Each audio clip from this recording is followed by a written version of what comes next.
નમસ્કાર દર્શક મિત્રો, હું જપન શાહ કાનમ એક્સપ્રેસ ન્યૂઝમાં આપનું સ્વાગત છે। જોઈએ આજના મુખ્ય અને મહત્વના સમાચાર। અંકલેશ્વરમાં મુસ્લિમ સમાજ દ્વારા ગાયને રાષ્ટ્રીય પશુ જાહેર કરવાની માંગ સાથે વિશાળ મૌન રેલીનું આયોજન કરવામાં આવ્યું। જેનવાલા સ્કૂલ પાસેથી શરૂ થયેલી આ રેલીમાં મોટી સંખ્યામાં મુસ્લિમ સમાજના આગેવાનો, યુવાનો અને વડીલો જોડાયા હતા। મૌન આસ્થા સન્માન કાર્યક્રમ અંતર્ગત યોજાયેલી આ રેલી સંપૂર્ણ શાંતિપૂર્ણ અને શિસ્તબદ્ધ માહોલમાં યોજાઈ હતી। રેલીનું નેતૃત્વ સામાજિક આગેવાનો શરીફભાઈ કાનુગા, બખ્તિયાર પટેલ ઉર્ફે બક્કો અને સાહિલ જગાડિયાવાલાએ કર્યું હતું। રેલી દરમિયાન ગૌરક્ષા, ગૌ સંવર્ધન અને ગાયને રાષ્ટ્રીય પશુ જાહેર કરવાની માંગ સાથે પ્લેકાર્ડ્સ અને બેનરો પ્રદર્શિત કરવામાં આવ્યા હતા। સમગ્ર કાર્યક્રમનો મુખ્ય ઉદ્દેશ્ય સમાજમાં ગૌ સંરક્ષણ પ્રત્યે જનજાગૃતિ લાવવાનો અને સામાજિક સમરસતાનો સંદેશ આપવાનો હતો। રેલી પૂર્ણ થયા બાદ પ્રતિનિધિ મંડળે અંકલેશ્વરના મામલતદારને આવેદનપત્ર પાઠવ્યું હતું, જેમાં ગૌવંશની હત્યા રોકવા, ગૌચરની જમીનો ખુલ્લી કરવા તેમજ ગાયને સત્તાવાર રીતે રાષ્ટ્રીય પશુ જાહેર કરવાની માંગ કરવામાં આવી હતી। અંકલેશ્વરમાં યોજાયેલી મુસ્લિમ સમાજની આ અનોખી પહેલ સમગ્ર પંથકમાં ચર્ચાનું કેન્દ્ર બની છે અને કોમી એકતા તથા સામાજિક સૌહાર્દતાનું ઉત્તમ ઉદાહરણ માનવામાં આવી રહી છે।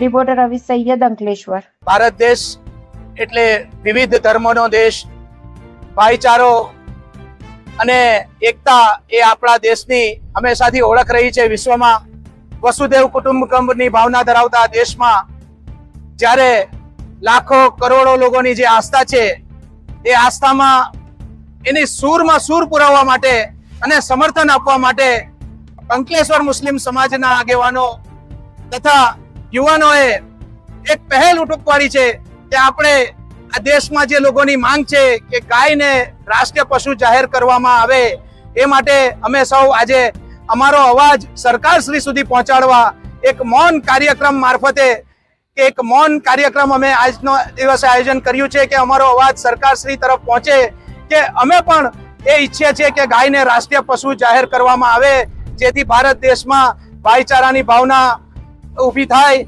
પરસ્પર પ્રેમ ભાવ, સંભાવ અને સદભાવની ભાવના આ દેશમાં ઊભી થાય અને ભારત દેશ પ્રગતિ તરફ વધે, એ જ ઉદ્દેશ્ય સાથે આજે અમે સૌ આગેવાનો અમારી માંગને કરવા માટે અહીં આવ્યા છીએ। અને અમે આ પહેલા પ્રધાનમંત્રી શ્રી તથા રાષ્ટ્રપતિ શ્રીને પણ અરજી કરી છે, આવેદનપત્ર આપ્યું છે કે આ ભારત દેશની એકતા જળવાય, પરસ્પર પ્રેમ ભાવના ઊભી થાય, એ માટે આપણે ગાયને રાષ્ટ્રીય પશુનો દરજ્જો આપીએ।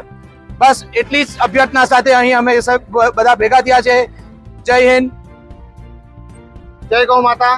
આજ રોજ અંકલેશ્વર શહેર ખાતે મુસ્લિમ સમાજ દ્વારા જે અમારી સૌની માંગણીઓ છે કે ગાયને રાષ્ટ્રીય પશુ ઘોષિત કરવામાં આવે, અને આજથી થોડાક દિવસ પહેલા જે સહી અભિયાન ચાલ્યું હતું આખા દેશમાં કે સહીના માધ્યમથી ગાયને રાષ્ટ્રીય પશુ ઘોષિત કરવા માટે જે માંગણીઓ કરવામાં આવી હતી, તો આજ રોજ અંકલેશ્વર શહેર મુસ્લિમ સમાજ દ્વારા પણ આને સમર્થન આપવામાં આવ્યું છે અને મુસ્લિમ સમાજનું પણ માંગ છે કે ગાયને તાત્કાલિક રાષ્ટ્ર પશુ ઘોષિત કરવામાં આવે છે। તો આજ રોજ અમે પણ ગૌ પ્રેમીઓ એમની સાથે ઉભા રહીને સરકારશ્રીને માંગણી કરીએ કે જલ્દથી જલ્દ ગાયને રાષ્ટ્ર પશુ ઘોષિત કરવામાં આવે અને જેટલા પણ કતલખાનાઓ ચાલી રહ્યા છે, તે બીફ એક્સપોર્ટ થઈ રહ્યા છે, તે પણ બંધ કરવામાં આવે। જય હિન્દ, જય ભારત, ભારત માતા કી જય।